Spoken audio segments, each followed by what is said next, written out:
সাভারে পোশাক কারখানায় নিরাপত্তা নিশ্চিতে বিভিন্ন কারখানা পরিদর্শন করছে একটি প্রতিনিধি দল। সেখানকার সবশেষ খবর জানাবেন আমাদের সহকর্মী নাজমুল হুদা।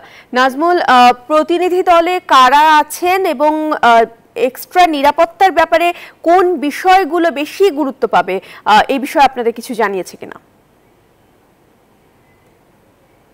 ধন্যবাদ আপনাকে। আপনি যেমনটি বলছেন, এই মুহূর্তে কিন্তু সেনাবাহিনী যে প্রত্যেকটা যে কারখানা, অর্থাৎ এই যে কয়েকদিনের যে সহিংসতার কারণে, অর্থাৎ আপনারা জানেন যে পোশাক কারখানাগুলোতে কিন্তু আপনার যে সমস্যা হয়ে গেলে বন্ধ হয়ে গেছিল, এখন কিন্তু সেনাবাহিনী কিন্তু এইভাবেই আপনারা দেখছেন মাইক লাগিয়ে কিন্তু তারা টাস্ক ফোর্স গঠন করেছে এবং টাস্ক ফোর্সের মাধ্যমে কিন্তু পুলিশ, ইন্ডাস্ট্রিয়াল পুলিশ এবং সেনাবাহিনী যৌথভাবে কিন্তু তারা পোশাক কারখানাগুলো যাতে সচল রাখতে কিন্তু সর্বোচ্চ কাজ করে যাচ্ছে এবং এ কারণে কিন্তু মূলত পোশাক কারখানায় আপনার সেনাবাহিনী যেসব পোশাক কারখানার বিজিএমই বিকেএমই নেতাকর্মীদের সাথে কিন্তু তারা কিছুক্ষণ আগেই কিন্তু বৈঠক করেছে এবং বৈঠকে তারা বলেছে যে চ্যালেঞ্জ রেখেছে এবং পোশাক কারখানা খোলার জন্য কিন্তু প্রত্যেকটা কারখানায় কিন্তু নোটিশ টানিয়ে দিয়েছে এবং খোলার জন্য। এবং আপনারা জানেন যে পোশাক কারখানা সচল রাখতে কিন্তু আপনারা এই যে কারখানাগুলো সচল রাখতে কিন্তু এখন আইন শৃঙ্খলা বাহিনীর পাশাপাশি সেনাবাহিনীর কিন্তু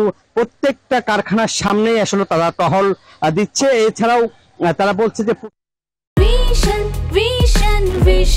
100% কপার কন্ডেন্সারে তৈরি ভিশন ফ্রিজ, তাই গুণে মানে অটুট থাকে বছরের পর বছর।